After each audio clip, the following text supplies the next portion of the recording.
It begins with a young Alec, barely more than a boy, who spent his days in idleness fishing near the capital. It was then that a magician named Elders, a figure of striking presence, approached him, inquiring about his interest in magic. Alec's initial thought was that Elders might be some sort of talent scout, perhaps for a performer, but the man's true intention was far more profound: to teach him the arcane arts. Elders's tutelage was unconventional, perhaps even traumatic. He instructed Alec to cast spells by focusing on the friends he would one day make, friends he would need to protect from monstrous threats. This heavy-handed method, however, proved remarkably effective, allowing Alec to absorb magic with surprising speed. Yet he felt a touch of disappointment. A full day's effort yielded but a single spell. He paid little mind to Elders's murmured remark that such progress would typically take a common person a month. Eager for more, Alec pressed Elders for another spell, but his teacher held firm, deeming the day's lesson complete. Unsatisfied, Alec nevertheless found himself agreeing to spend the remainder of their time fishing, his mood overcast with disappointment. Elders, sensing the boy's crestfallen spirit, subtly stoked his ego, proclaiming his exceptional talent.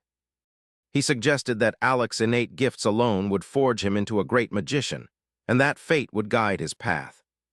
Struck by these words, Alec questioned Elders's very reason for teaching him, but before an answer could be given, a tug on Elders's fishing line interrupted their conversation. To Alec's amusement, Elders panicked, having never before caught a fish. Alec helped him reel it in, chiding the accomplished magician for his lack of skill with a simple rod and reel. Their student-teacher relationship continued, with Elders imparting a wealth of magical knowledge. Then one day, Elders announced his departure from the capital, a revelation that devastated Alec, for it meant losing his mentor. Yet before he left, Elders offered one final piece of counsel. If Alec ever had the chance to become a court magician, he should refuse it. The meaning behind this cryptic advice eluded Alec, and he again asked Elders why he had taught him magic in the first place. Elders, his usual solemn demeanor softening for a moment, spoke of a great kindness shown to him by Alec's late mother. Teaching her son, he explained, was his way of repaying that debt. That was the last time Alec saw his teacher. Driven by a desire to see Elders again, Alec dedicated himself to entering the Royal Magic Academy. At the academy, Alec discovered that Elders, whose name was Elders, had once been a student there himself, graduating at the very top of his class and quickly securing a position as a court magician. However, Elders had been removed from that post within a few years. It was then that Alec began to grasp the wisdom of Elders's warning about becoming a court magician. Yet, instead of heeding his teacher's advice, Alec resolved to take up the mantle precisely to confront and dismantle the inherent unfairness of the imperial court itself. His ambition was realized. He succeeded in becoming a court magician. But as fate would have it, he should have listened to his teacher. This truth became starkly apparent when Crown Prince Regulus summarily dismissed him from his adventurer party deep within a dungeon. When Alec pressed for a reason, the blonde prince declared him useless. Alec argued that he always risked his life on the front lines, battling monsters, while the fire mage, Lenny, merely repelled them with her spells, and their tanks blocked attacks. In contrast, Alec remained in the rear, his role limited to casting what Regulus scorned as pitiful support magic. Regulus declared that such a loser had no place in their party, further insulting Alec by suggesting he didn't even deserve the title of court magician. Alec attempted to explain his specific role, his reliance on support magic, but Regulus refused to listen. Lenny concurred, branding Alec a coward unwilling to venture deeper into the dungeon, claiming he was a constant impediment. Ix silently nodded in agreement. Lenny added that they had tolerated him only because the king had ordered him to join their ranks. Now that the prince had made his decision, she saw no need for further civility. Regulus then accused Alec of achieving his academy honors through illicit means, hinting at unfair advantages. He demanded to know why Alec carried a dagger, an item forbidden to commoners. Alec explained its necessity for the next dungeon floor, but Regulus, enraged, snatched the dagger away. Gripping Alec's collar, the prince declared that no one in his party disobeyed him, then ripped away Alec's court wizard robe, asserting he was unworthy of it. Left devastated and stripped of his position, Alec had no choice but to depart the dungeon. Yet despite the harsh dismissal and insults, he still wished to aid Regulus and the party. He painstakingly compiled his notes, detailing strategies that might help Regulus navigate the lower dungeon floors, especially given his perceived lack of magical prowess. The following day, Alec sought an audience with the king at the palace, but the guards denied him entry, informing him he was no longer a court magician and commoners required permission. As Alec stood in stunned silence, Lenny appeared, adding insult to injury, telling him to get lost before re-entering the palace. Alec pleaded for her to listen, asking her to deliver his compiled notes to the king, reminding her that the king himself had assigned him to the prince's party. Lenny, however, snatched the notes, tore them to shreds, and trampled them, ordering the guards to eject the commoner. Hopeless and jobless, Alec found himself adrift in the city. It was then, in his moment of despair, that he finally understood Eldaz's counsel, regretting his decision to become a court magician. Suddenly, a familiar voice called his name. Turning, Alec saw a redhead staring at him before she rushed forward, embracing him. After a moment of disorientation, he recognized her as Yora, an old friend from his academy days. They sat down to catch up, and Alec recounted the tale of his dismissal from the prince's party and his subsequent removal as court magician. Yora was incensed, cursing the kingdom's inherent discrimination between nobles and commoners. Alec managed to calm her, ensuring their conversation remained private. Yora then declared that his dismissal might, in fact, be a good thing. Alec, numb from his recent ordeals, barely registered her statement. But Yora reminded him of a past promise, that she would one day invite him to join her party. The memory resurfaced, and Yora revealed her arrival in the capital was for precisely this purpose. She extended her hand, inviting him to conquer dungeons with her. Alec, though touched by the offer, found himself wavering, his confidence shattered by his recent experiences. Yora, however, was undeterred. She insisted that he was the only magician she wanted on her team, and no other could replace him. Deeply moved, Alec accepted her offer without hesitation. Yora joyfully welcomed him to her rank party. The next day, Alec departed the country with Yora, the echo of Eldaz's warning about court magicians lingering in his dreams. Days later, news of Alec's departure reached Regulus and his party, who seemed entirely indifferent. Regulus mused about Alec's hailed genius at the academy and his high hopes, lamenting their wasted time due to him. Lenny, however, dismissed their concerns, noting that a pure-blooded noble would soon join their party, significantly enhancing their power.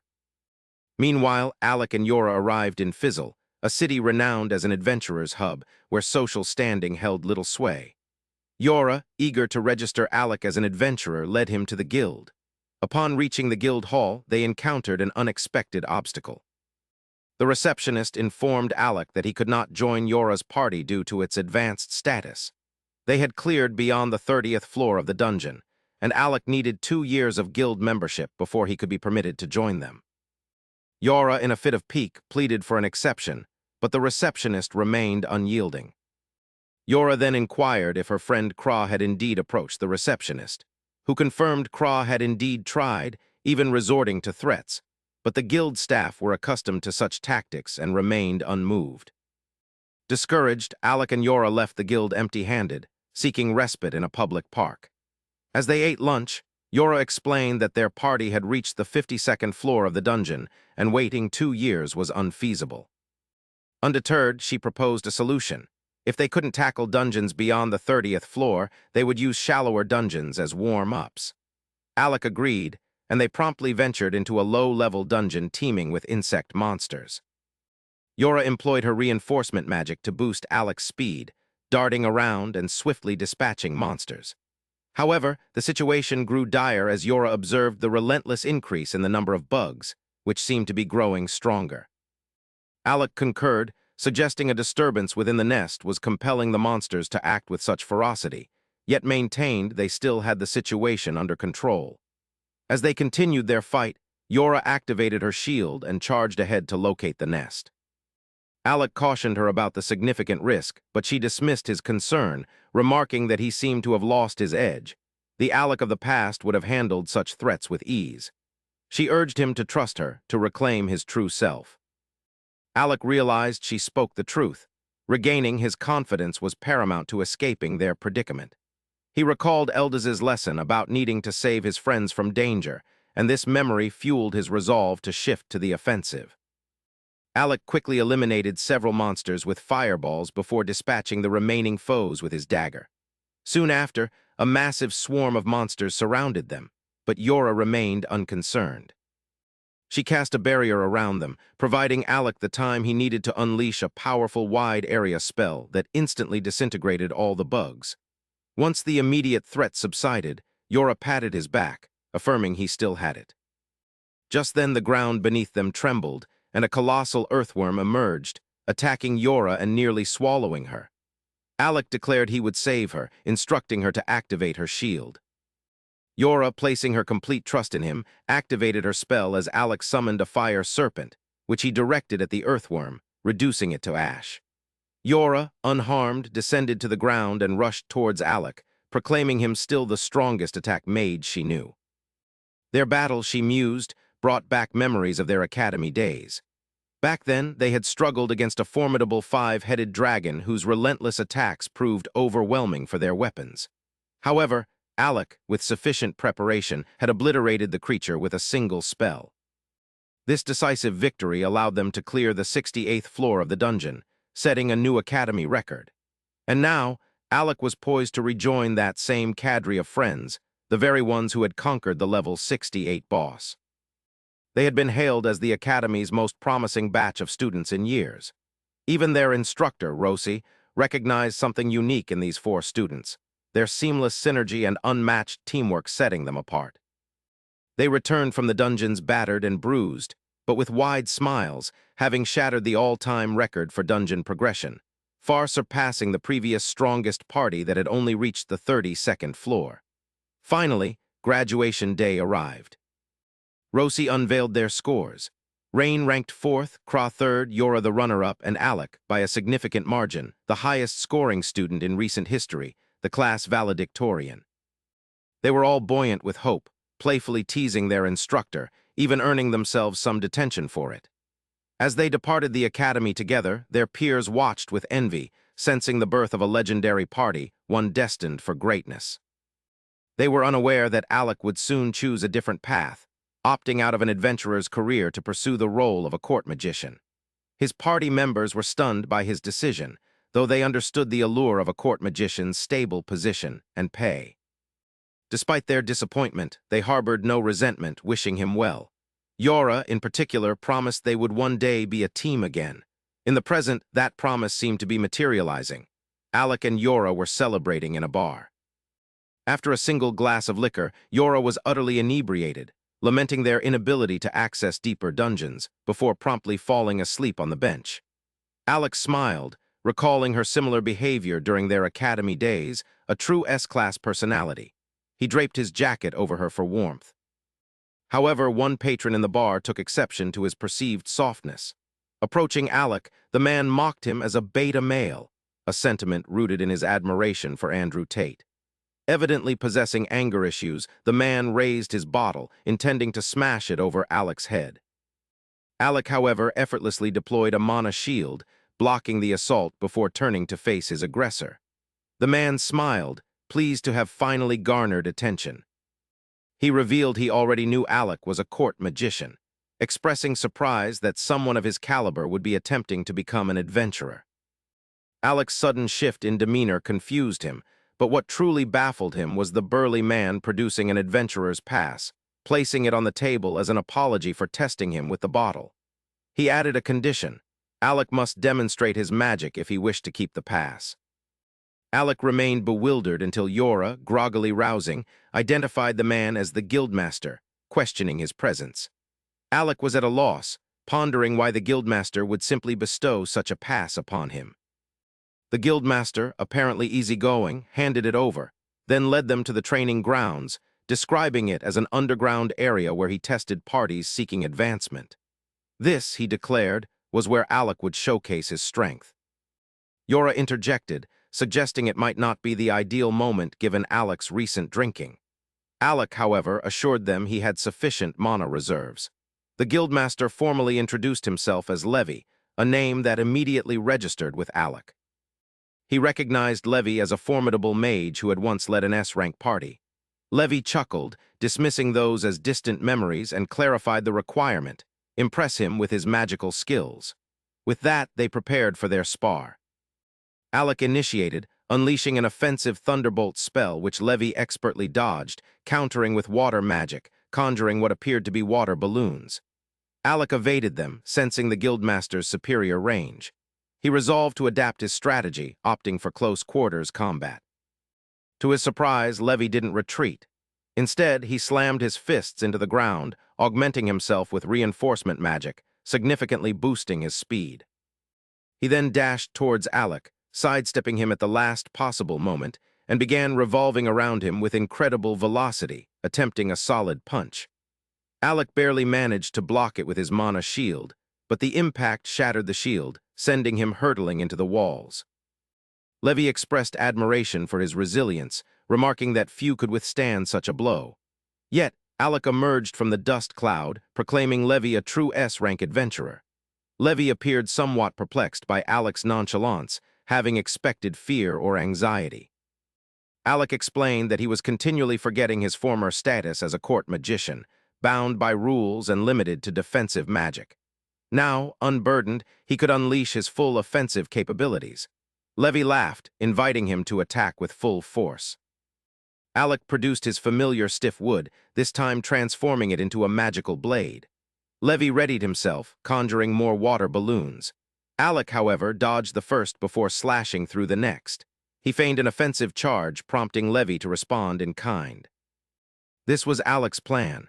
As Levy used his self-boosting magic and dashed forward, Alec laid a trap, detonating it with a thunderbolt before slashing through Levy. Levy stood still for a moment, acknowledging Alec's prowess in overpowering his magic. To Alec's surprise, Levy wasn't finished. He activated his trump card, magical gauntlets covered in dragon scales, granting him immense strength. With this newfound power, he charged directly at Alec, who narrowly dodged the attack. The punches created craters in the ground, but Alec held his ground, unleashing a lightning spell. Levy simply shrugged off the hit, unfazed. He pushed through the attack, attempting to punch Alec, who blocked it with his shield, though he was still forced back. Alec pondered his next move against this formidable opponent. Levy, however, had more tricks, activating a special gauntlet ability that healed his injuries. Levy realized that prolonging the fight would diminish his chances. He pressed his attack, slashing and hacking at Alec, who blocked every strike, taunting him to do better. Alec retaliated with his own taunts, irritating the guildmaster further. Levy attempted a powerful punch, but Alec dodged, finding an opening. This only intensified Levy's aggression, causing him to slam into a wall as Alec nimbly evaded him. Levy offered no respite, launching another attack. Alec blocked successfully, then attempted to land the finishing blow. To his surprise, the guildmaster proved far tougher than anticipated, absorbing the damage before unleashing a double-handed smash that filled the air with dust. As the dust cleared, Alec emerged unscathed, ready to re-engage. But this time, as he struck the guildmaster, his wooden staff went limp, and he fell to the ground unconscious, his mana entirely depleted. Dorha immediately rushed towards him, employing her regeneration magic. Suddenly, Rain appeared, mocking Levy for a supposedly S-ranked adventurer resorting to his strongest skills against a lower-ranked opponent. Levy retorted that he was merely testing Alec's limits and would have passed him regardless. Rain then scooped up Alec and took him to a room for rest, settling down on his legs for reasons unknown. They discussed how long it had been since they were together. Just then, the receptionist burst in, urgently needing the guildmaster. Levy grabbed her face and dragged her out. Rain, meanwhile, gathered bottles of liquor and asked Yora to recount Alec's recent experiences. By the time she finished, Rain was shaking with anger, realizing his companions had made him carry their burdens, perform inventory checks, and restricted him to defensive magic, even preventing him from carrying a dagger. He turned to Yora, incredulously asking how Alec had managed to employ defensive magic, as that had been Rain's domain at the academy, and Alec had never excelled at it. Yora explained that he had learned it from scratch, working tirelessly until he became proficient, his defensive magic now nearly rivaling hers. Rain reflected on how, despite babysitting the crown prince, they had banished Alec, calling him worthless. Shattering the bottle in his hands in anger, he woke Alec. Alec expressed surprise at Rain's presence, while Yora cheerfully announced that the guildmaster had granted him the pass. Alec was overjoyed, envisioning their ascent to higher-level dungeons as a party. Rain, however, stated that could wait. They had something else to attend to. Alec had no clue what Rain was referring to. Rain explained their immediate priority, revenge. They would infiltrate the royal city, sneak into the palace, and confront the prince and his party. Alec firmly refused, and Yora agreed, stating that fighting other parties was strictly forbidden. Alec placed a hand on Rain's shoulder, asserting that enjoying their adventures would suffice, and that he no longer cared about his past at court. Rain abruptly declared he had an idea. They would become the world's strongest party. This, he believed, would enrage the prince immensely. Furthermore, if their country ever faced peril, the strongest party in the world would be summoned for aid, allowing them to refuse the prince's plea to his face. Alec recognized this as an acceptable compromise and agreed to their goal of becoming the strongest party in the world. Meanwhile, in another chamber, an injured S-ranked adventurer named Krista breathed heavily as the receptionist tended to her wounds. The guildmaster, Levy, appeared displeased.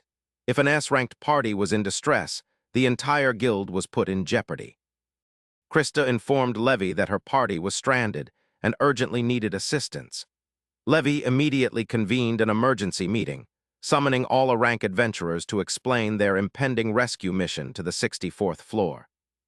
Back in Alec's room, he encountered Kra, whom he hadn't seen in a long time. Her dual personalities seemed to have developed quite distinctly. She inquired why he wasn't attending the meeting. Alec replied that, not being a ranked adventurer, he had stayed behind. Kra immediately cast a healing spell, instantly mending Alec. This prompted an internal question. Why had they resorted to bandages for Krista when such potent healing magic was available? Soon after, Yora and Rain entered the room. Rain exclaimed with excitement about the upcoming rescue mission, filling Alec in on the details. He explained that this particular dungeon had a unique property. Magic was unusable, rendering participants entirely reliant on potions. Since the S-ranked party had been annihilated, Krista had been sent alone to seek aid. Alec asked Kra about her experience in that dungeon, given her specialty in healing magic. She retorted heatedly that she had opposed it, but the idiot Rain had overruled her with his veto power. As they bickered, Yora turned to Alec, stating the decision to enter the dungeon should ultimately be his, as he would be responsible for the main floor boss, the most challenging task. Alec agreed to the mission, and they soon set out for the dungeon.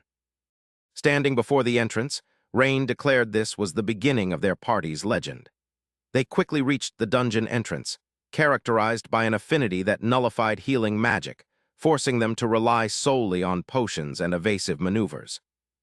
The target level where Krista's guild members were trapped was near the level 64 boss.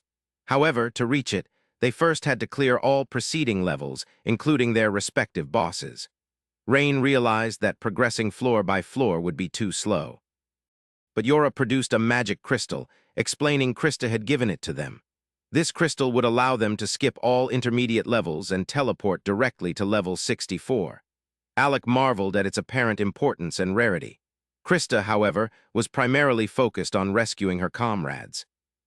She had provided similar crystals to other parties, enabling direct access to the target level. Yora informed them that the level 64 boss was an undead creature, rendering Kra essentially useless.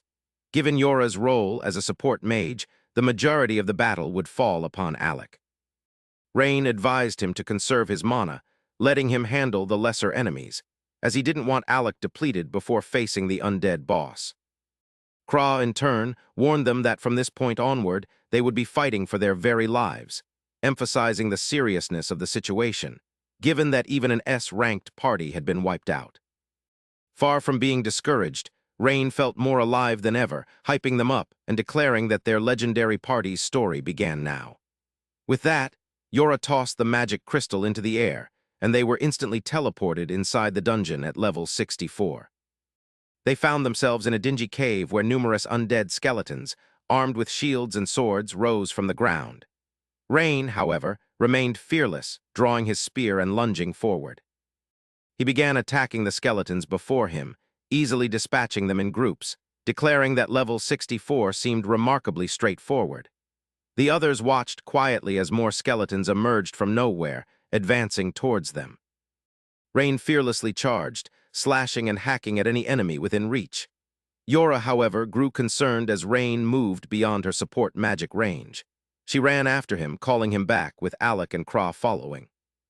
Kra noted that Rain should be fine, possessing a potent ancient artifact, the piercing black spear, which was exceptionally durable and perpetually razor-sharp, a fitting weapon for a brainless idiot. Alec called out to Rain, offering assistance, but he dismissed it as child's play, continuing to destroy all enemies nearby. Alec smiled and walked alongside him when suddenly he sensed a peculiar presence behind him, instinctively unleashing a lightning bolt. As the dust settled, he saw no one and questioned his actions, attributing it to a false alarm. He then decided to investigate further, drawing his sword and charging forward, slashing the air. Immediately, his strike was blocked by an invisible entity, which revealed itself as the Grim Reaper. Rain smiled, remarking that Alec wasn't as washed up as he'd thought, acknowledging that he had sensed the invisible enemy but was ill-equipped to deal with such threats. The Grim Reaper pushed Alec back, attempting an attack, which he deflected before jumping back towards Rain. Alec realized Rain's confidence in his abilities and his trust in him as a friend and comrade to defend his blind spot. He hadn't experienced such a connection in years, which invigorated him. Leaping into the air with his magic sword, he cleaved through the Grim Reaper, instantly defeating it. He turned to Yora, asking if she had known about it. She immediately apologized for not informing him, while Kra advised him to discuss it with Rain, as he had initially suggested it. Alec smiled at Rain, promising to reciprocate the favor one day. Rain replied that they first needed to survive the dungeon. The four friends now huddled together, prepared to face all enemies. Soon both Alec and Rain lunged towards the undead skeletons, slashing and hacking them relentlessly, while Yora reinforced them with magic. Rain reveled in the moment, performing elaborate moves and eliminating all skeletons within his vicinity. Kra, with her pinpoint accuracy, dealt with the skeletons that attempted to sneak up on Rain, while Rain himself was forced to defend with his magic staff, as the waves of skeletons seemed unending. Alec then called them back, announcing he would annihilate them all in one decisive move. His teammates quickly gathered behind him as he unleashed a powerful thunderbolt skill, engulfing the entire area in lightning and reducing all the skeletons to charred remains. Once they were safe, Rain asked Alec why he was only using his thunderbolt skill, noting that he used various offensive magic types at the academy. Alec quickly fabricated an excuse, claiming Thunderbolt was the fastest spell to cast. However, Rain suspected he was hiding something but chose not to press the matter, recognizing their time constraint. Suddenly, they heard a monstrous roar from ahead, assuming it was the boss room. Rain immediately readied himself, and after receiving reinforcement magic from Yora, he sprinted towards the sound with incredible speed. Alec was impressed by both Rain and Yora's magic, as he and the other two girls followed Rain towards the tunnel's end. Emerging into an open area, they found Rain perched on a ledge, observing a giant monster relentlessly chasing a bowl-cut haired adventurer. Alec immediately wanted to intervene, but Rain appeared indifferent, identifying the pursued mage as Loki, a member of the notoriously disagreeable Rechroma party. Kra nodded in agreement, characterizing Loki as a cunning support magician. Alec, however, remained incredulous as Loki pathetically fled, screaming for Rain's help and vowing to haunt him if he died. Rain, unswayed by Loki's curses, watched with disinterest. But when Loki tripped, seemingly about to be caught by the monster, Alec prepared to act. Pradra, however, urged him to wait and observe. This, she explained, was Loki's signature tactic. Alec watched as the monster approached Loki, but suddenly a trap spell activated beneath it, engulfing it in lava. Alec was astonished, while Kra remarked on Loki's craftiness. The monster stumbled, triggering another trap, and was hit by several more fire blasts. Loki turned, laughing at the monster, calling it an idiot for falling for such simple traps. But his smile vanished as the enraged monster unleashed a powerful magical blast, intent on ending it all. Loki realized he was about to die, but Rain intervened at the last second, saving him. Loki couldn't comprehend his survival. As Alec and the girls descended to face the enemy, the monster attempted to attack Alec, but Yora shielded him with her magic.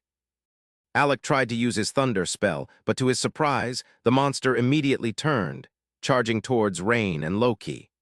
Alec shouted a warning of the approaching danger, casting another thunderbolt spell that struck the monster directly. However, as the dust cleared, he realized his spell lacked sufficient power to stop it. Rain understood the monster was closing in.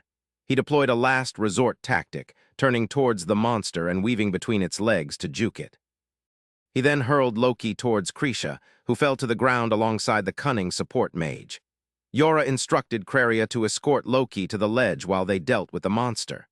Rain immediately took position, spear in hand, ready for the assault.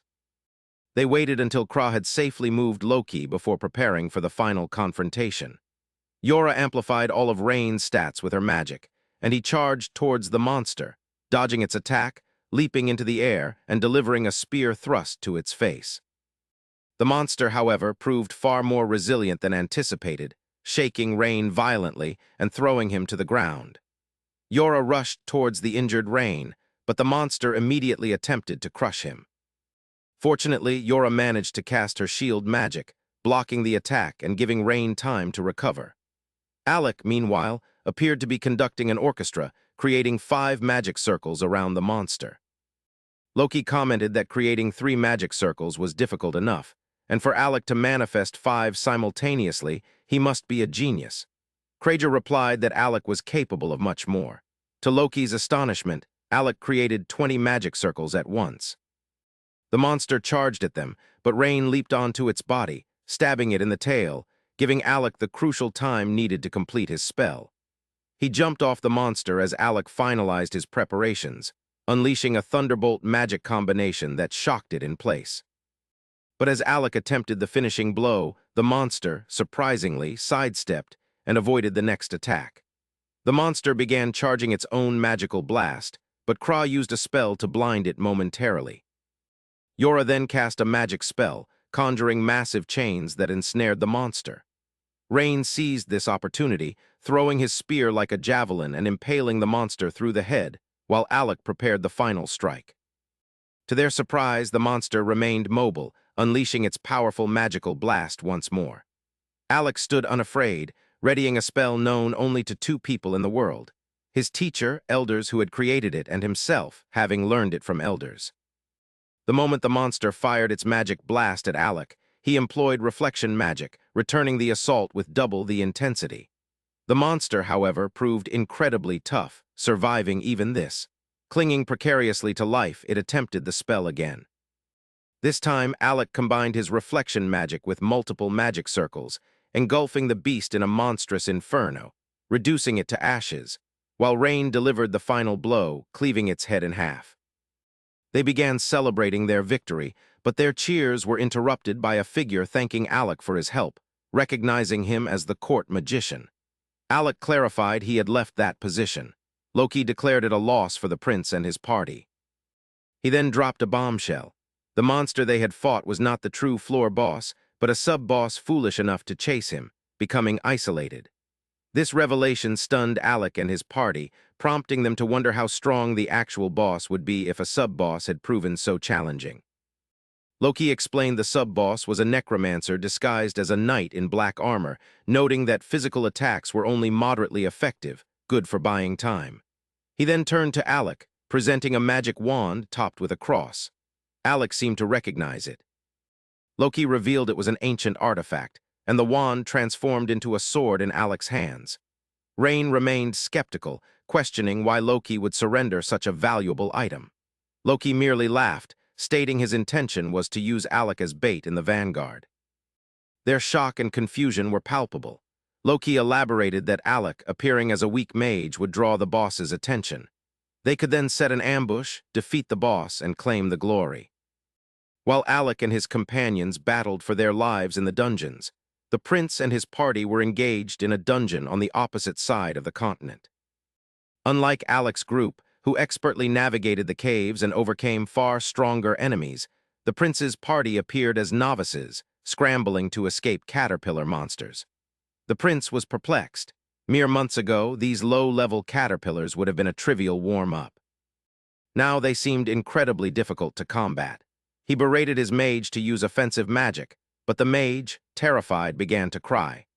The prince, infuriated, called them losers before confronting the monsters himself, vowing to defeat them with a single sword stroke. However, his attack rebounded off the monster's tough hide, unnerving the prince. Without hesitation, the monster slapped the prince to the ground, forcing his party to rescue him. As they fled, with the prince being carried on his teammates' backs, he reflected that something felt amiss. His body felt heavy, his movements sluggish, and his sword impossibly cumbersome. He realized this all began after he dismissed Alec from his party. Alec, as an excellent court magician, had employed his support magic so effortlessly and effectively that the prince and his party had believed themselves inherently powerful. In truth, their abilities had been magnified far beyond recognition by Alec. The prince, however, refused to accept this, concluding that Alec must have placed a curse on him in his anger over being expelled. Upon returning to the palace, after being tended to by his physicians, he immediately summoned his personal mage, Vojan, to diagnose the alleged curse. Vojan examined the prince for some time before declaring he was not cursed. The prince found this hard to believe, urging Vojan to recheck, as there was no logical explanation for his struggles with a level 30 monster, given his previous progress beyond level 40. Vojan considered this before suggesting the reason might be his lack of support magic. This pricked the prince's ego. He heatedly retorted that support magic was utterly useless, employed only by exceptionally weak adventurers. Vojan recognized the prince's ignorance, but refrained from voicing his thoughts. Instead, he inquired if Alec hadn't warned them about the potential difficulty of the 30th floor, given that magic reinforcement was ineffective there. The prince dismissed Alec as a common peasant who wouldn't know such things. Vojan, however, harbored doubts. He recalled Alec belonging to the legendary party that had broken all prior records, descending to level 68 before graduation. The prince scoffed, claiming no common peasant could achieve such a feat, and dismissed these tales as fabrications by the lower classes to bolster their self-esteem.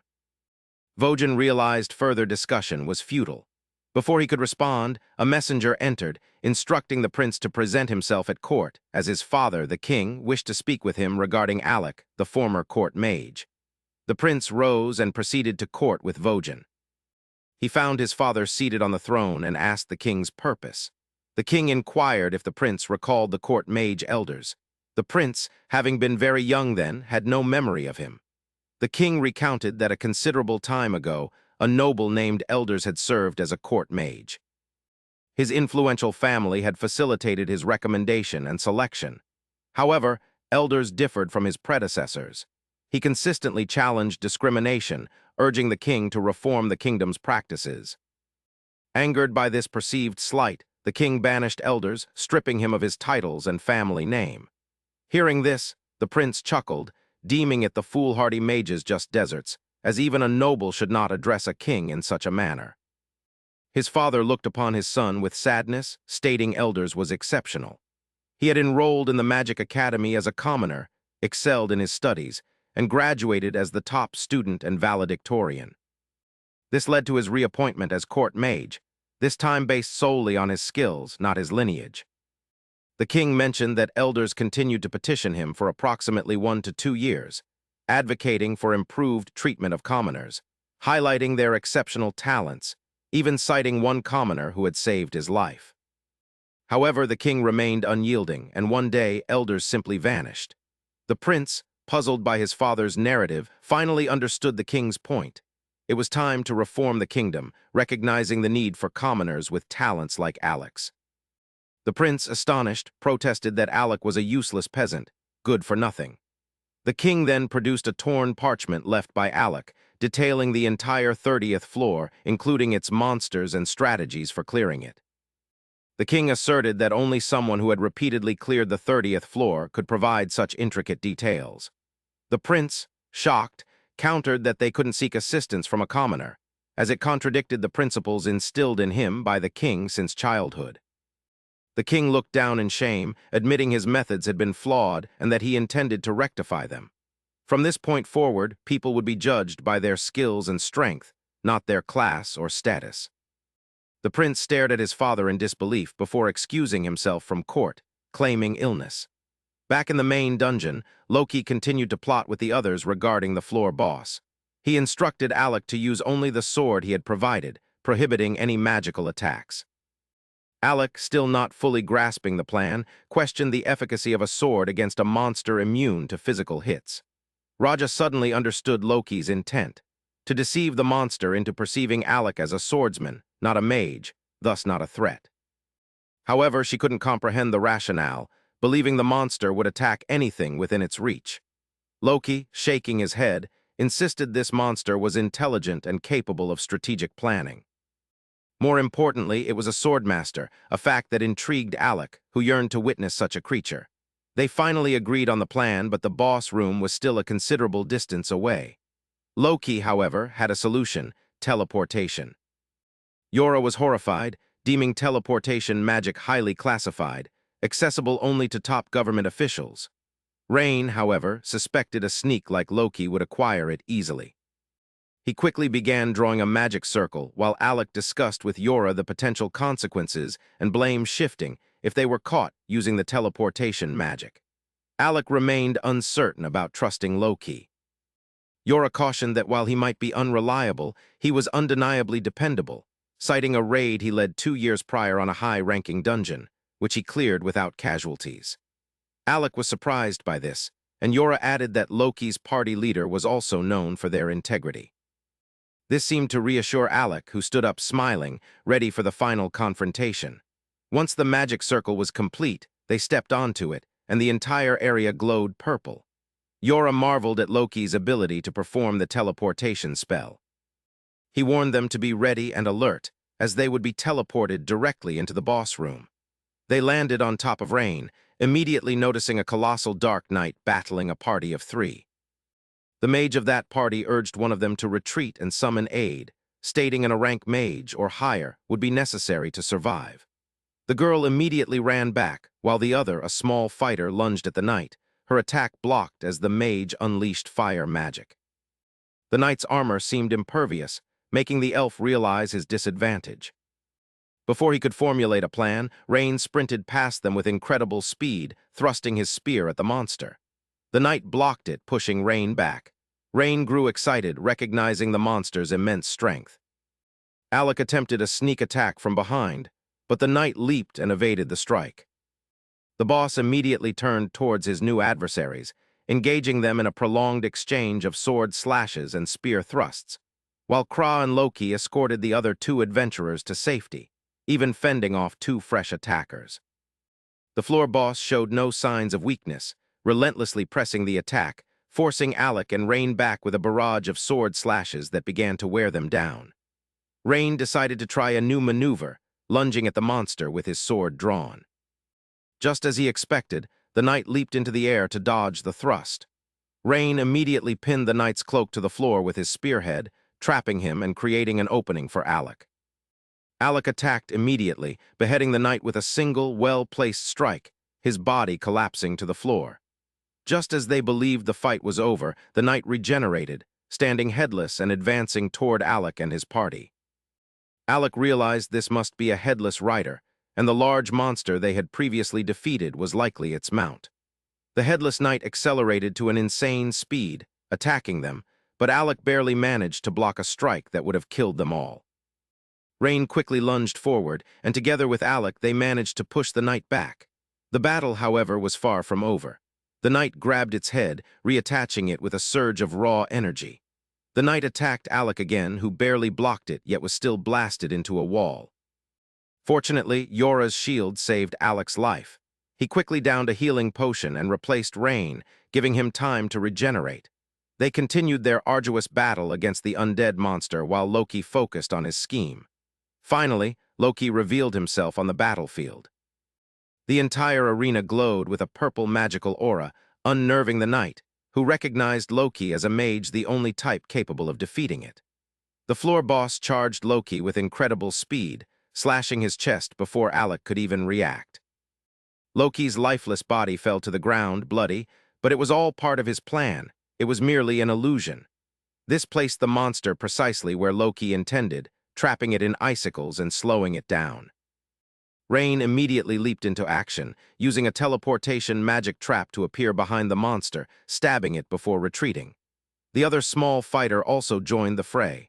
However, the knight slipped away, only to be trapped again. This enraged the monster, which began scaling the wall like Spider-Man, heading for the mage. Knowing Loki's elusive nature, the knight targeted Kra directly. Loki, however, intervened, blocking the attack with his magic blade. Yora immediately used reinforcement magic, creating chains to bind the knight. Despite not being a fighter, Loki held the knight long enough for the spell to ensnare it, after which he fell from above, completely spent, looking at Alec and urging him to finish it with his formidable magic. Alec prepared himself, conjuring a vast number of magic circles, completely encircling the captured knight. The small fighter was astonished, having never witnessed anyone create more than 5 magic circles at once. Loki, however, sensed something amiss. Alec appeared dangerously low on mana. He began to falter, struggling to maintain his stance as he conjured more magic circles. He dropped to his knees, worrying Rain, but forced himself back up, channeling even more mana to ensure a decisive victory. Satisfied with the number of magic circles surrounding the floor boss, Alec prepared to unleash his Thunderbolt magic. Buffed with an acceleration spell, the entire area erupted with lightning as the floor boss screamed in pain from the immense magical output. Even this seemed insufficient, as it thrashed against the chains binding it, surprising Rain, who couldn't fathom how the knight could move while enduring such a potent spell. Yora realized they needed to end it quickly, as her sealing magic wouldn't last much longer. Alec knew Yora was also at her limits and would collapse. He pushed himself to increase his magical output but failed. Loki observed this from a distance. Recognizing this as Alec's second immense magical blast of the day, he noted that a normal person would have fallen into a coma after half the mana Alec expended in his first fight. Yet, Alec was still human, seemingly at his breaking point. Alec couldn't believe he might fail his party, recalling his brutal dismissal from his court magician position.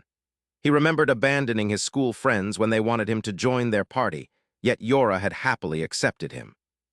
Rain and Caria had also been kind, placing their complete faith in him, even in life-threatening situations. This surge of camaraderie filled Alec with renewed energy. Waving his wand like an orchestra conductor, he combined all his magic circles into one, conjuring an incredibly powerful lightning dragon as a final attempt to defeat the monster. Loki and the others were stunned by this display of power. The knight realized its dire predicament, breaking through Yora's magical chains and lunging at her to finish her.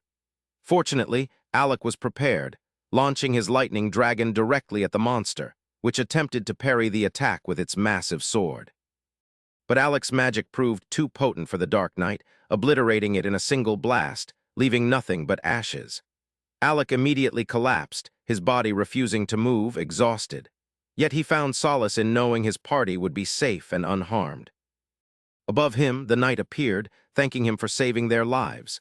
This gave him enough energy to sit up and ask Yora if she was injured.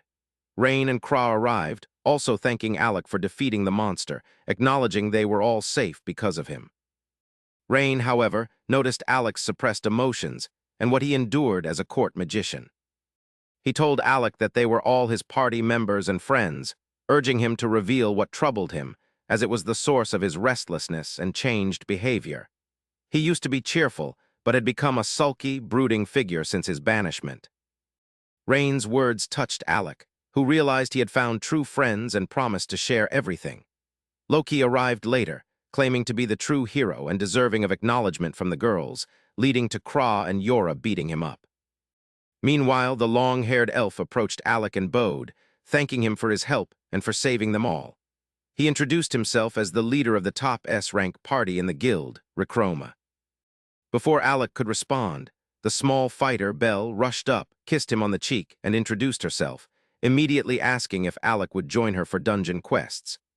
Yora, however, intervened, asserting Alec belonged to their party and would only venture into dungeons with them. Loki approached Alec, remarking on his extensive experience with mages, but never one who deployed so many spells simultaneously, acknowledging that they would all be dead without him. Rain overheard this, stating Loki owed Alec a significant favor, to which Loki agreed. He discussed with Well the possibility of a recommendation. Alec was confused, but Well explained that to ascend to S-rank adventurer status, a recommendation from an S-rank party and an S-rank guildmaster were required. He promised Alec, as the leader of an S-rank party, to provide such a recommendation. They shook hands and parted ways, content with surviving and defeating the floor boss that had challenged even the S-rank party. Back at the guild, Alec received a substantial payout for his efforts. The entire guild buzzed about Alec and his party's victory over the level 64 floor boss. However, Alec was too weary to celebrate, wishing for a few days of rest to enjoy life with his friends. Before he could depart, the guildmaster intercepted him, announcing a visitor from his previous employment. This news caused a knot to form in Alec's stomach. He wondered if the prince had arrived to mock him or threaten his party. The visitor, however, turned out to be Vojan, the new court magician. Alec greeted Vojan, who cut directly to the chase, inquiring if Alec had intended to kill the young prince in the dungeons. The question caught Alec by surprise, his eyes wide with confusion. Vojan continued, asking why Alec hadn't informed the prince of his and his party's significant weaknesses. Alec humbly replied that even if he had tried, the prince would never have listened or appreciated such words. Vojan couldn't help but agree, recognizing the unfortunate nature of his assigned role. Alec realized Vojan was the new court magician and offered congratulations. Vojan dismissed the sentiment, claiming he was merely a glorified babysitter to a spoiled brat and that the job was a colossal waste of his time. He revealed that after Alec's departure, the prince had attempted the level 30 floor with his party but had sustained severe injuries. Alec looked alarmed, but Vojan reassured him that the prince had survived and recovered. However, from then on, Vojan was mandated to escort the prince everywhere, and now, even to this city. Alec was at a loss for words, asking if the prince was also present. Vojan nodded, confirming the prince still harbored significant resentment towards Alec and desired to witness his suffering. Alec inquired about the prince's location, resolving to speak with him and settle their differences once and for all. Vojan escorted Alec to the training ground, where the prince awaited him in the arena. The prince turned to Alec, stating that his father, the king, intended to reform the kingdom's systems, a change he begrudgingly accepted. Alec was shocked, but the prince continued his tirade, asserting his compliance didn't equate to belief. The idea of nobles consorting with peasants and commoners was, to him, a fate worse than death. Peasants like Alec, he declared, should heed the commands of the elite nobles with their pure and sacred blood. The prince grabbed Alec's shirt, beginning to weep, claiming a peasant like Alec could never comprehend the pressure of becoming the next king. Alec agreed, retorting that the prince's mindset was fundamentally flawed. He suggested that if the prince had heeded his advice, he would be in a far better position and a stronger adventurer. This struck a nerve, and the prince ordered Alec to silence his peasant mouth, drawing his sword and challenging the former court magician to a duel. He shouted at Vojan to uphold his promise and persuade the king to reverse his reforms, advocating for peasants to be treated as such, provided he defeated Alec in a fair duel. Vojan feigned hesitation before agreeing to the terms. The prince immediately charged at Alec, attempting to strike him. Alec effortlessly parried the attack, noticing the prince wielded ancient artifacts in the form of two small daggers. The prince demanded Alec face him like a man, continuing his flurry of attacks, all of which Alec blocked instinctively. His thoughts drifted back to the armory, where he had suggested the prince use two smaller daggers instead of his heavier sword, acknowledging the prince's increased speed with the daggers. However, he was still no match for Alec, who simply sidestepped, forcing the prince to tumble into the dirt. The furious prince rose and attacked with all his might. Meanwhile, Vojan revealed he had compelled the prince to use the daggers, unable to tolerate fools who spoke without understanding. Alec continued to deflect the attacks, then pushed the prince back, drawing his wands, his demeanor shifting to seriousness. The prince looked at the wands with disdain, recalling his confusion and inability to clear even a single level on his own. It was then he realized his perceived strength stemmed from Alec's support magic. He refused to accept this, seeking alternative explanations like curses. When Vojan finally presented the shredded remnants of a plan Alec had drafted before leaving the capital, the prince was stunned. Not only had Alec meticulously mapped every passage and described every monster with strategies for defeat, but he had also accounted for the prince's weaknesses and strengths, offering tailored guidance. It was then the prince recognized Alec as a true genius, an admission he couldn't bear. He shouted at Alec to reveal his own artifact and showcase his true strength. Hearing this, Alec decided to end the charade, drawing his ancient sword, ready to strike. The mere aura radiating from it caused the prince to tremble uncontrollably. In a split second, Alec lunged, swinging his sword with full force, creating a massive dust cloud. When it cleared, the prince found Alec on the ground, shaking but unharmed, having struck the ground beside him. The prince finally broke down, imploring Alec to end his life, declaring he had achieved nothing. He attempted to provoke Alec by reminding him of his treatment within the party, but Alec simply laughed, extending a hand to help him up. The prince, now calmer, rose on his own, apologizing for his past behavior. He produced the court magician's garb and handed it to Alec. Alec stood confused, but Vojan explained the king wished for his return, presenting a parchment bearing the royal seal. Alec examined it, asking if it was an order. Vojan clarified it was a request. Hearing this, Alec smiled and declined, stating he was now part of a party he couldn't leave and had no desire to return to being a court magician. With that, the prince threw the garb at Alec and turned to leave, instructing Vojan to follow, as he needed further training. As Alec watched the prince depart the arena, he realized the prince had fundamentally changed, suggesting the kingdom might now be in better hands. The following day, Alec asked his friends if they were free, as he had a favor to ask. They all affirmed their availability, but when Alec mentioned wanting a tour of the city, Rain immediately feigned a severe stomach ache, declaring he'd spend the day in the toilet. Kasha also suddenly recalled an urgent matter, leaving the room and suggesting Alec go with Yora. Yora, nervously laughing at her friends' exaggerated efforts to act as wingmen, asked Alec if he preferred to tour the city another day. He replied he only needed one person to guide him, and Yora eagerly offered to show him every place she knew. They first visited the market, where Yora explained Fizzle's status as an adventurer's city, with weapons and potions readily available. However, finding true treasures required astute market observation. She warned him to beware of shady merchants targeting newcomers, ironically falling prey herself to a merchant selling pills for a Sabrina Carpenter-esque appearance. Alec grabbed her hand and pulled her away, causing Yora's heart to skip a beat. They resumed their market tour, and Alec suggested Rain or Kra could handle the shopping. Yora distrusted them, recalling Rain buying extra swords for Zo-Ro cosplay and Kra acquiring a giant teddy bear, deeming them untrustworthy for party shopping. Alec agreed, noting Yora's own purchases consisted solely of candy and dubious pills. He declared he would manage the party's shopping from then on, a prospect Yora welcomed. Shortly after, they spotted a cafe, and Alec suggested a break.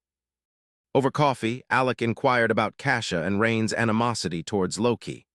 Yora explained it was a lengthy story, beginning before Rain acquired his artifact. He had been careless and reckless on the battlefield, yet meticulously cared for his weapons off the field.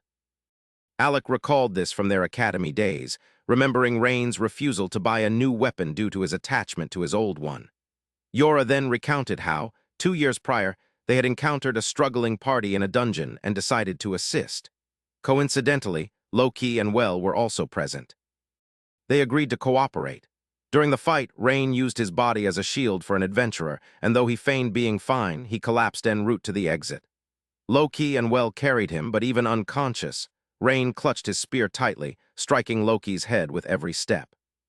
Infuriated, Loki discarded the spear, deeming it too battered and suggesting Rain acquire a new one.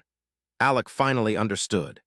Yora elaborated that Rain had been deeply angered, especially when Loki told him to cease being a whiny puppy, asserting weapons were disposable. Yora lamented that if Loki had remained silent, the issue would have been resolved amicably. Now, however, their relationship was strained. Yora expressed frustration at the worsening situation, while Alec's curiosity shifted to Kra's dislike of Loki. Yora replied that Kra found him obnoxious and believed he only brought trouble. They resumed their shopping, reminiscing about pooling money for potions during their academy days. Yora spotted a rare accessory, the elven ribbon, which enhanced magic power, but it was slightly beyond her budget. As she pondered, Alec decided to purchase it for her without bargaining, telling her she deserved it because her magic kept the party fighting. Yora was overjoyed. Their city tour concluded atop the bell tower, watching the sunset. Alec remarked that he finally felt like an adventurer. This statement saddened Yora, who confessed she felt she had taken advantage of Alec's circumstances when she met him in the capital, inviting him to join their party immediately after his dismissal. She now felt it wasn't the right place for him. She admitted he could change his mind if he had grander ambitions. Alec replied that his past no longer mattered as much. He had moved on and embraced the idea of becoming the strongest adventurers with his friends. Yora, delighted, reminded him to keep his promise, threatening to send Rain to chase him across the world if he wavered, knowing his tendency to keep his worries to himself. Alec suddenly announced he had something to confess, raising Yora's hopes. She closed her eyes, leaning forward for a kiss, but Alec revealed he had lost a bet with Rain and was no longer permitted to keep things to himself. Yora, frustrated and embarrassed, turned away, hiding her flushed face. The following morning, Rain yanked Alec's blanket, startling him awake and chiding him for wasting time on complex studies. Alec explained he was trying to figure something out, while Rain insisted the only thing he needed to figure out was his routine, ordering him to prepare quickly, as adventurers began their day early. Once Alec was ready, he proposed they start the day as usual, to Rain's immediate excitement. Their customary morning routine involved mock duels with wooden swords, a practice the girls found overly energetic for that early. Alec stated he needed to catch up to Rain and the others, having fought little during their 4-year separation. Despite this, he kept pace with Rain effortlessly, the mock duel concluding only when his sword shattered. He expressed confidence he could have won that day, but Rain countered he shouldn't dream of victory for another 100 years, challenging him to a rematch with their artifacts. Yora intervened, stopping them before they could fight again. Just then, Loki arrived, inquiring if they required assistance from an S-rank adventurer for their morning training. No one wished to engage with the jerk, so they began to walk away, but Loki reminded them of his role in providing an S-rank recommendation. They immediately turned back, and Yora asked Loki to present the S-rank card. He teased her, stating he would only give it if Rain apologized for his constant rudeness. Rain grew frustrated, but Well and Krista arrived. Krista playfully bonked Loki on the head for being a nuisance and informed Yora they had come to deliver the S-rank card on behalf of their guildmaster. Well added that based on their recommendation and the guildmaster's approval, her party's tenure had been promoted to S-rank. Yora leaped for joy. Krista then informed Alec that as an S-rank party, they could now access Arcana dungeons, which were considerably more challenging than the 64th floor of regular dungeons. Alec was astonished. Krista and Well encouraged him to seek them out if he ever needed help, as they still owed him a debt for saving them. Loki, sensing the festive mood, attempted to ingratiate himself with the girls by inviting them to lunch. They pushed him away, telling the men that Loki wanted to treat everyone. Alec and Rain readily agreed, being hungry, and Loki reneged, not wanting to pay. However, Alec and Rain were intent on a free meal and dragged him along. At a restaurant, they feasted, and Alec remarked on their new S-rank status. Rain warned him against self-deprecating talk, threatening a swift reprimand if he started. Alec clarified he wasn't being self-deprecating, but rather reflecting on their current standing. He then ordered the most expensive liquor available, causing Loki to start crying. The party concluded late, with Yora having passed out after drinking excessively. Alec noted her happiness at their S-rank promotion.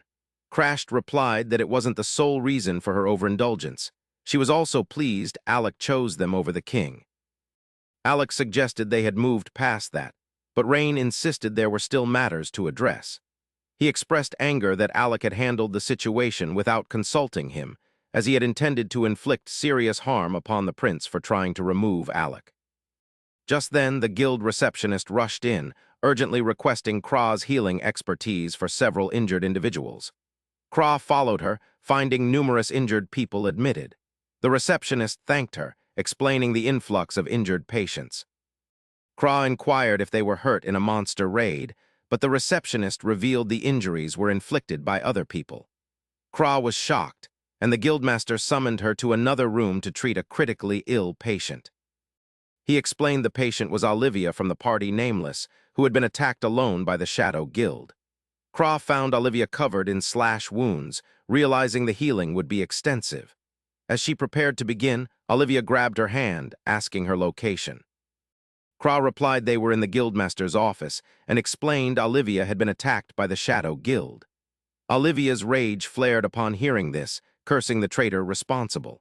She urged Kraw to heal her quickly so she could hunt down the traitor herself. Kraw refused, explaining an injured person couldn't move so soon after being healed. Olivia clutched her shirt, attempting to persuade her, but then lost consciousness. Kraw began cleaning her wounds before healing her. Kraw recognized Olivia's name as a renowned sword user and wondered who could have inflicted such severe injuries. By morning, Kraw was asleep beside Olivia's bed. Meanwhile, Alec was researching the Arcana dungeon in the library when a boy called his name. Alec asked if they knew each other. The boy, named Leog, stated he was very hungry and a good dessert would loosen his tongue.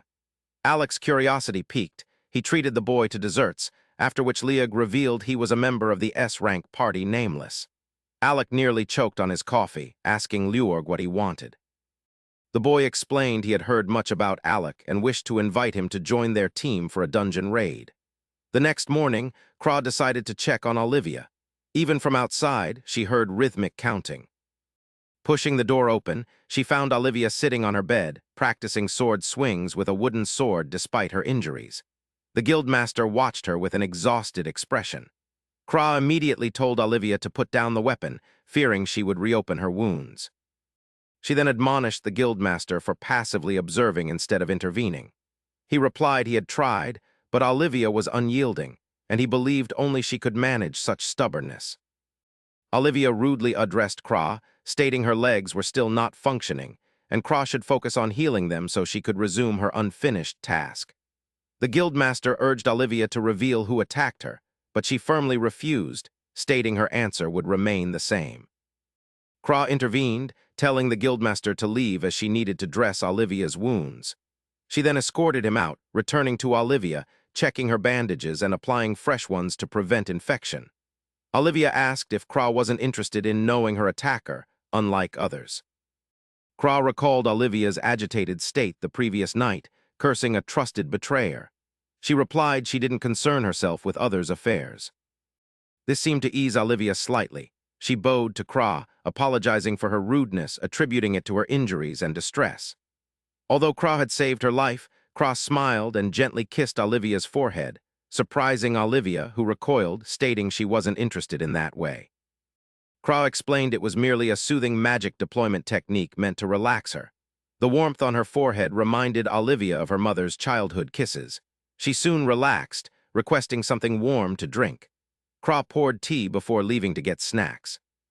Back in the training ground, Alec informed Rain and Yora about his meeting with Luo from the Nameless party and the proposed raid in the Labyrinth dungeon. Rain smiled, suggesting Alec had charmed Luo, admitting he himself sometimes wondered about his own sexual orientation. Rain also mentioned Luo was an elf, significantly older than all of them combined, surprising Alec, who had no idea elves could live so long while appearing so young. Alec further conveyed that, according to Luo, their party was nearing the Labyrinth dungeon's absolute final floor. However, due to unforeseen circumstances, they would be occupied elsewhere. Therefore, they wanted Alec and his team to undertake the dungeon, swiftly defeating the final boss and retrieving the dungeon core crystal. Alec expressed surprise, as clearing the final floor promised immense wealth and fame. He questioned Luo's motive for abandoning their quest midway. Luo explained they owed the Shadow Guild retribution for attacking Olivia, an S-ranked swordswoman of their party, an offense they couldn't overlook. With that, Luo presented Alec with the dungeon core crystal from the floor his party had cleared, as a gesture of goodwill. Rain expressed skepticism, finding the situation illogical. Luo's party was sending them directly to the second-to-last floor, providing the dungeon core crystal, and offering to deal with the Shadow Guild. It seemed too good to be true. Yora, however, offered a different perspective, suggesting that while Luo might seem eccentric, he was the only one capable of keeping his entire party cohesive and functioning optimally. Rain, preferring not to overthink, decided to go with the flow and address problems as they arose. He mentioned Kra should be finished tending to Olivia and suggested they pick her up and head to the labyrinth dungeon. As they approached the hospital wing, a receptionist rushed out, colliding with them. Breathless, she stated she had been looking for them as something seemed wrong with Kra. Alec and the others hurried inside, finding Kra in a drugged state, barely able to stand. Alec caught her before she fell. She explained Olivia had drugged her and rushed off to the dungeon seeking revenge on her attacker. Rain looked annoyed, remarking that Kra was too good for the rude woman and should have left her in pain for a few days. Kra shot him an angry look, stating Olivia was injured and wouldn't survive another fight. Rain remained indifferent, asserting that Olivia, as an S-ranked adventurer, should be capable of handling herself, and that they weren't obligated to constantly rescue her from her impulsive decisions. Kra ended the argument, admitting that Olivia's rush to the dungeon was solely because Kra had healed her legs. Therefore, the responsibility fell on her, and she intended to save Olivia, even if alone. Alec and the others, however, were determined not to let her go alone, preparing to enter the dungeon, while Rain declared they were already heading there to clear the final level, making this a minor detour. They soon reached the dungeon entrance, which was both impressive and disorienting. Dorha explained to Alec that the dungeon was filled with teleporters that could easily lead them astray, causing many adventurers to become lost within the labyrinth caves, never to be seen again. Before they could enter, however, Belle from Rechroma startled them, appearing beside Alec and remarking on the dungeon's deceptive nature, suggesting Alec hold her hand at all times. She claimed Luo had sent her to accompany them, having heard Olivia had entered the dungeons alone. Furthermore, Belle expressed a desire to witness Alec's potent magic again. Yora disliked anyone touching her man, pushing Belle aside and asserting their party's focus on team dynamics, preferring to proceed as a group of 4. Alec found this statement confusing, but Yora explained that Nameless, while technically a party, functioned as solo adventurers fighting at their own pace. Rain added that it was only Luo's persuasive abilities that had united them into a party. Otherwise, they would have remained solo fighters. Belle chimed in, stating they only convened for dungeon clearings, otherwise acting as strangers. Rain commented that a rude woman like Olivia couldn't possibly be friends with anyone. Belle disagreed, asserting that despite her abrasive exterior, Olivia possessed a genuinely kind heart. She recalled watching Olivia train, constantly seeking advice as the region's foremost swordswoman. Olivia, however, never refused, consistently offering valuable tips. Yora interrupted, wanting to distance herself from Alec, and urged Belle to return to the guildmaster and inform them their party was entering the dungeon. Belle, somewhat foolishly, agreed. Before leaving, however, she asked Alec to ensure Olivia's safety and bring her back. With that, Rain tossed Alec a friendship band, and they hyped themselves up before entering the dungeon. Shortly after entering, Kra began placing magic teleportation circles, anticipating potential separation due to the numerous traps they would encounter. Rain mocked her newfound composure, contrasting it with her earlier distress over Olivia. This irked Olivia, who drop-kicked him, knocking him to the ground where he activated a magic circle trap. Alec immediately tried to pull him out, but en route, he stepped on a trap himself, teleporting them to different locations. Alec found himself amidst a swarm of pig-like monsters, which immediately attacked. Alec wasted no time, unleashing thunderbolt magic, swatting down monsters like flies. Suddenly, an arrow destroyed a monster sneaking up behind him. He looked up to see Kra on a ledge, bow at the ready. Soon, they eliminated all monsters in the room, and Alec asked how she found him. Kra explained she anticipated their separation, but hadn't expected it to happen before their adventure truly began. She pointed to Alec's friendship band, revealing it as a magical device that connected them, ensuring proximity if one was teleported. She assured him Yora and Rain had similar bands and would be fine. They proceeded through the foul-smelling caves, where they were ambushed by more monsters. Alec and Kra quickly dispatched them with flawless swordplay. Continuing through the winding caves, Alec suddenly stopped, sensing Olivia's proximity, noticing her bloody bandage on the floor. Meanwhile, Yora and Rain were fleeing a horde of monsters after Rain foolishly opened a suspicious-looking door, clearly a trap. Rain defended his action, citing the door's intriguing appearance. Yora, knowing arguing was futile, used earthbending magic to create a wall, instructing Rain to eliminate the monster leader. Without hesitation, Rain leaped down, engaging the monsters. With Yora's support magic, he dashed through them, flinging them aside before heading directly for the leader, whose head he decapitated with a single spear thrust. The monsters scattered in panic upon their leader's demise. Yora jumped down, patting Rain on the back, commending his performance. They then continued their adventure. Back in the other cave, Alec and Crasher raced to catch up with Olivia, finding her near an entrance, attempting to redress her wounds. Though visibly bruised and battered, she feigned being fine, asking Kra to heal her. Kra refused, stating she was there to escort her back, and healing her would only prompt her to run off again. Olivia turned to Alec, asking if he knew any healing magic. He declined, stating he only knew offensive magic. He then sat beside her, explaining Kra's concern was solely for her safety, as she had been frantic during their search.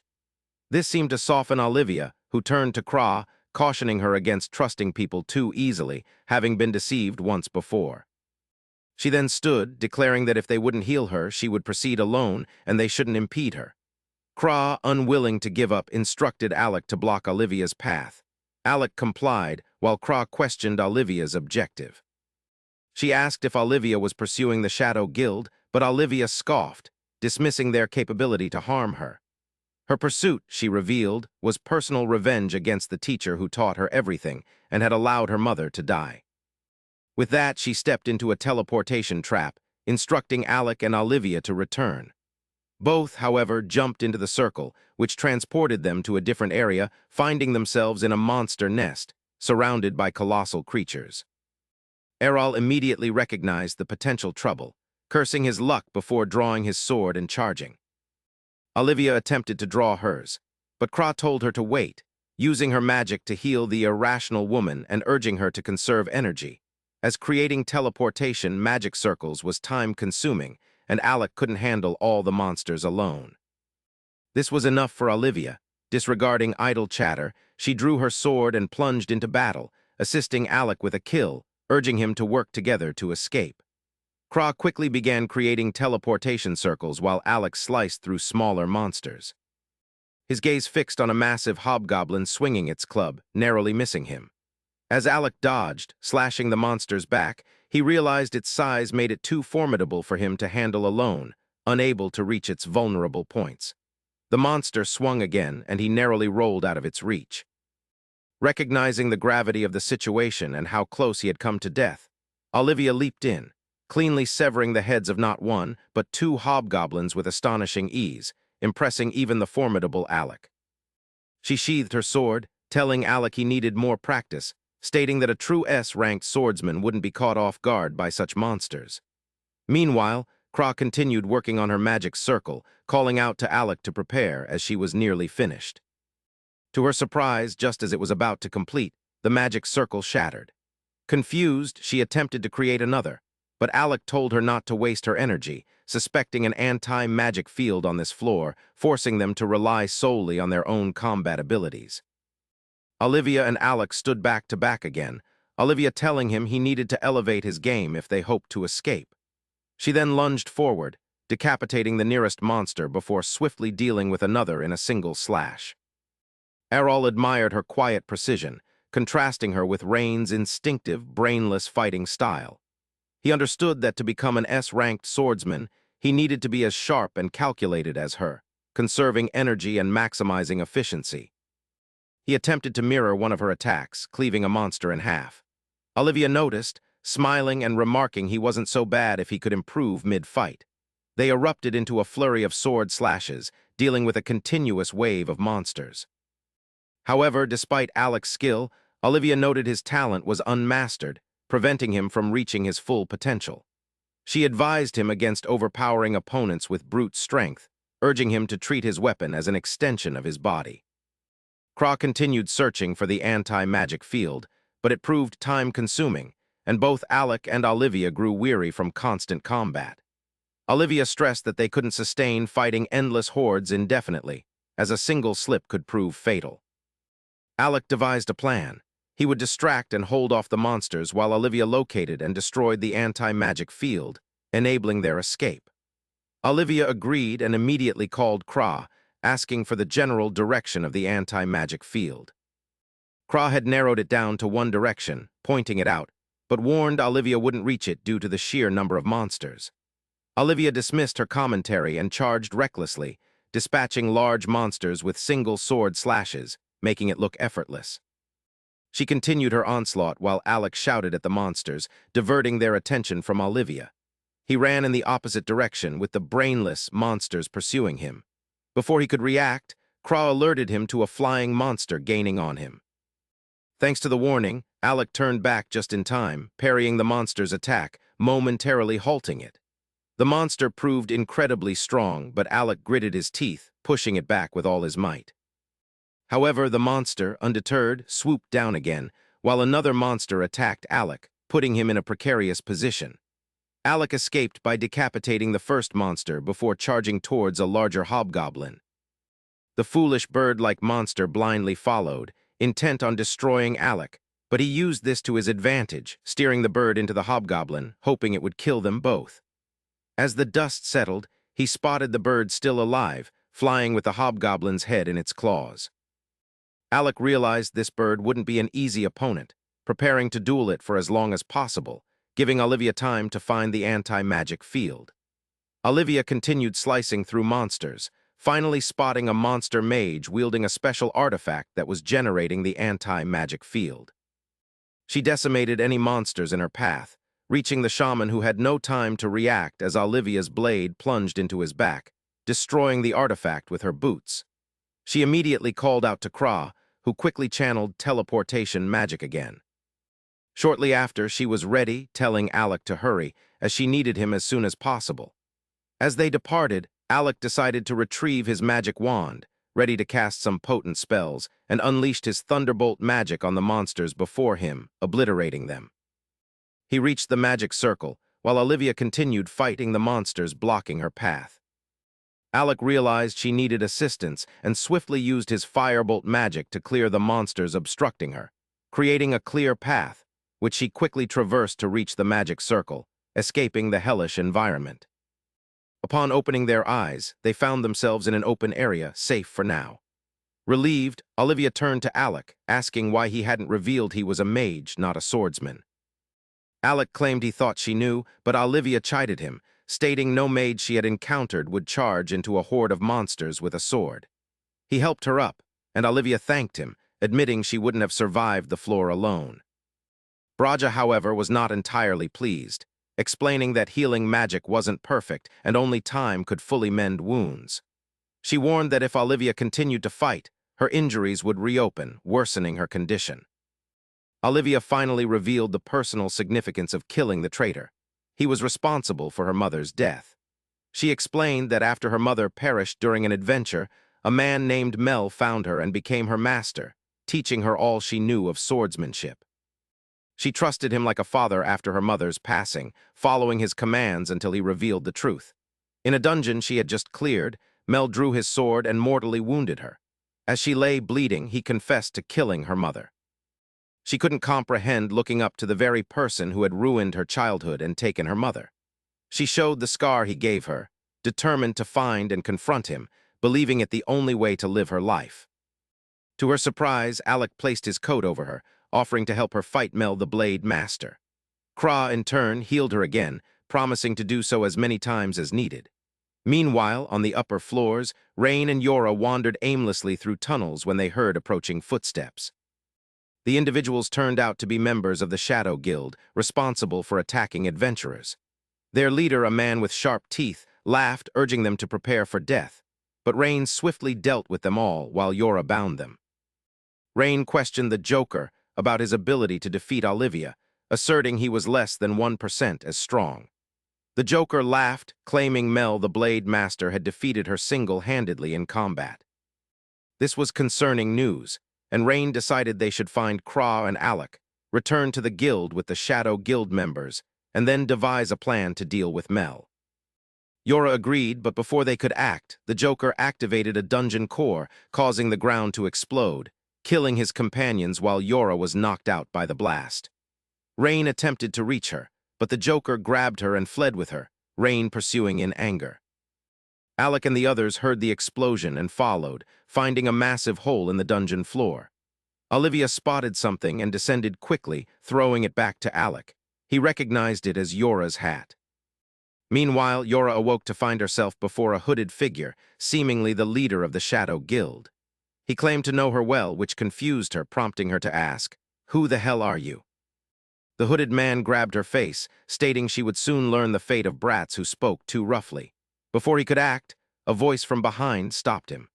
Dora immediately identified the tall man with two swords as the Blade Master. Before she could process this, Rain descended from the hole above, stabbing the Joker in the back before lunging at the hooded man. To his surprise, the hooded man produced a mana sword, blocking his attack. As the Joker struggled to rise, he noticed the magic bracelets worn by Yora and Rain, swiftly removing Yora's to prevent tracking. Yora attempted to resist, but the Joker punched her in the stomach, knocking her out again before fleeing with her and the Blade Master. Rain fumed, vowing a painful death for the Joker. However, he first had to contend with the hooded man. They engaged in a flurry of sword slashes, but Rain realized he needed to end it quickly. He resorted to brute strength, breaking the sword in two before stabbing the man through the stomach. The hooded man fell, but Rain was surprised he didn't die, rising again and chanting spells that drew blood, forming a new sword. He declared it was Rain's time to die, and nothing in the world could save him. Rain understood this man was problematic, having never encountered such magic. He knew healers who aided teammates, but this person wielded darker, more dangerous magic. He resolved not to grant him time, launching an offensive. He charged at the red-cloaked man, slashing him with his spear before kicking him back. Blood poured from the man's mouth, but Rain didn't relent, pushing his spear through the man's chest, expecting him to die. To his surprise, the mage laughed and stood upright again.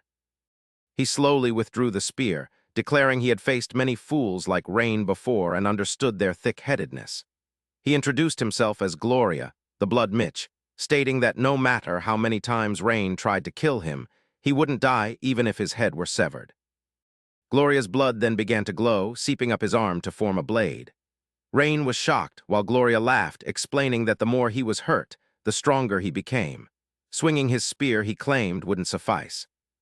Gloria brought his sword down with immense force, narrowly missing Rain, who dodged, stunned by the attack's speed and strength. Gloria capitalized on this momentary distraction, slashing Rain across his body, causing multiple cuts. Rain backed away, evading the next attack, but knew he couldn't sustain this and needed a new strategy. Before he could formulate one, the Blood Mage conjured a whip made of blood, striking Rain across the face. Before Rain could regain his balance, Gloria wrapped the whip around his legs, yanking him into the air before smashing him to the ground with incredible force. Rain's spear flew from his grasp as he lay on the ground, unable to move or breathe properly. Wondering if this was the end, Gloria laughed at his condition, questioning if that was all Rain was capable of, calling him nothing more than a punching bag for his frustrations. He then laughed maniacally, telling Rain to prepare for his demise. Just then, Rain found the last reserves of his strength and stood again. He told Gloria to shut his ugly face, as he was the one who would die today. Gloria looked at Rain's battered state and laughed aloud. Rain recalled Alec's advice to sometimes let go of his weapon. He called his spear, which floated and shot toward Gloria, who dodged, dismissing it as a trick. However, the momentary distraction allowed Rain to close the distance and punch him directly in the face, knocking him down. He remembered the day he first dueled Alec. Alec, a mage, had wanted a one-on-one fight without using magic. Rain had called him foolish for thinking he could defeat him, but Alec excelled at anything he set his mind to. Alec drew his mana sword and they clashed, a flurry of sword strikes and spear thrusts. Rain was surprised by Alec's swordsmanship, occasionally finding himself pushed back. But Rain was also resolute, fighting twice as hard. At one point, as Rain raised his arm to strike Alec, his spear flew from his hand and lodged in the wall. Both were surprised, but Rain quickly recovered, opting to fight with his fists, catching Alec off guard. Their teacher interrupted their fight, angrily scolding them and assigning them detention to weed the garden. After a long afternoon of weeding, Alec and Rain sat to watch the sunset. Alec told Rain he was remarkably adept at recovering from any situation, admitting he had been caught completely off guard and likely would have lost if the teacher hadn't intervened. Rain smiled, snapping back to reality, watching Gloria regain his footing. Deciding not to allow him time to recover, Rain charged again, attempting a right hook. Gloria formed a guard, protecting himself. Rain continued to strike relentlessly, each blow stronger than the last, until Gloria's guard finally broke, allowing Rain to land 2 quick hooks to his face, followed by an uppercut that sent him into the wall. Rain shouted for him to rise again, reasoning that stabbing him only made him stronger. Instead, he would punch him into submission. To his surprise, Gloria rose once more, but instead of charging, he drew 2 blood daggers from his arms and slashed his own stomach. The flowing blood fueled him, and he created a large magic circle above himself, which transformed into a tornado poised to engulf Rain. Rain realized he was defenseless and accepted his fate. But to his surprise, Alec leaped between them, using his reflection magic to redirect the entire attack back at the Blood Mage. Rain thanked Alec for his timely intervention, stating he would have been finished without it. Before they could converse further, Gloria emerged from the flames, injured but alive. Olivia immediately recognized him as a Blood Mage, a troublesome adversary, but declared she would handle him quickly. Rain turned to Alec, admitting he failed to save Yora, who had been taken by the Blade Master and a punk right before his eyes. Kra was confused, questioning the Shadow Guild's motive for taking Yora. Rain insisted they knew her identity, as the punk had spoken her name. He urged Alec and the others to pursue Yora while he dealt with the Blood Mage. Kra, however, told him to be quiet and used her healing magic to soothe his pain. Meanwhile, the Blood Mage angrily attacked them with his magic, but Alec managed to reflect it again, creating a diversion for Kra and Olivia to slip past and pursue Yora. Gloria smiled at their ruse, telling Alec to cease his annoying reflection spell. Alec retorted, urging Gloria to fight like a man instead of using magic. Olivia threw Rain's spear back to him. Gloria was now at a significant disadvantage against the 2 friends. Before they could fight, however, Gloria collapsed, realizing his severe injuries. Rain laughed, proclaiming Gloria's magic was no match for Alec, who could defeat him with his eyes closed. Gloria looked up with anger, removing the bandages on his arms to reveal inscribed signs. He cast a magic spell, unsealing the magic within him, transforming him into a monstrous being. As his body bulked up with muscles and fangs grew from his mouth amidst a red magical aura, he lunged at Rain, biting down hard on his neck before either could react. Alec quickly understood, using lightning magic to push the Blood Mage back, but the damage was done. Rain lay unmoving. Alec unleashed a barrage of lightning magic, but Gloria was surprisingly fast, outrunning the lightning and dodging every attack. Alec changed tactics, creating a massive magic circle above Gloria, raining down lightning from all directions, ensuring hits on the berserk Blood Mage. To his surprise, even this strategy failed, as Gloria regained his strength through blood magic, collecting blood to forge 2 sharp daggers, which he used to deliver aerial slashes, forcing Alec to shield himself and Rain. The final strike shattered Alec's shield. Gloria believed he had cornered Alec and could finish him, only to find Rain missing. He quickly turned, spotting Rain leaping to attack with his spear. But Gloria caught his attacks, parrying each with his daggers, pushing him back, and even kicking him in the face. Rain realized he couldn't keep up with the monster, as Gloria consistently outfought him, landing kicks and pushing him back until he collapsed again. Gloria then turned back to a shocked Alec, declaring it was his turn to watch his pathetic friend die. The death of a loser while he was helpless to intervene. To his surprise, Rain was not finished, managing to stab Gloria in the stomach, causing it to erupt in flames. He recalled a childhood friend, a genius spear fighter who always defeated him effortlessly. Rain practiced day and night, more than anyone in the village, while the friend never practiced, yet Rain couldn't come close to victory. However, the friend succumbed to lung cancer and died. With the memory of that friend strong in his mind, Rain continued to push Gloria back, landing hit after hit. Alec wondered if this would be enough for victory or if Gloria possessed other tricks. Rain smiled at Gloria, who seemed surprised by the damage taken, but Rain claimed he hadn't even started. He turned to Alec, proposing they unleash their ultimate combo, one no one had ever withstood. Gloria was taken aback, unsure if they were bluffing. To his surprise, Alec produced a magic circle, but instead of lightning, he conjured fire magic, enhancing Rain's spear with a burning flame. Gloria couldn't believe his eyes. Flame magic was known for its destructive power, and using it on an ally was unheard of. Rain, however, ignored this, charging at Gloria at full speed, attempting 100 attacks simultaneously. Gloria struggled to withstand the onslaught, but was slowly overwhelmed by Rain's speed. Rain stepped forward, landing a devastating blow, slashing off Gloria's right arm cleanly. Gloria was horrified, shouting at Alec that continuing this way would kill his own friend. Rain, however, told him to shut his mouth and urged Alec to send another flame blast. Alec smiled at his friend's tenacity, unleashing another wave of flame directly at him. Rain was engulfed in a vortex of fire, leaping into the air and clashing with Gloria, who attempted to fight back with his magical weapon. Rain, however, was more powerful now, forcing Gloria to the ground. He gave him no time to recover, charging forward, continuing his assault while Gloria could only parry, which was insufficient. He landed another slash on Gloria, severing his left arm from the shoulder. He again thought of the boy who always defeated him during training, deciding to honor his memory by proving he would have been the world's greatest lancer if he had lived. With burning passion, Rain put his all into an incredibly powerful thrust, burning a hole through Gloria's body. At this point, Gloria was utterly destroyed, both arms missing, his torso separated from his lower body, falling in a heap. Rain turned towards Alec victoriously, vowing their party would become the world's #1. Meanwhile, Yora awoke on a different level, finding the ugly Joker staring down at her.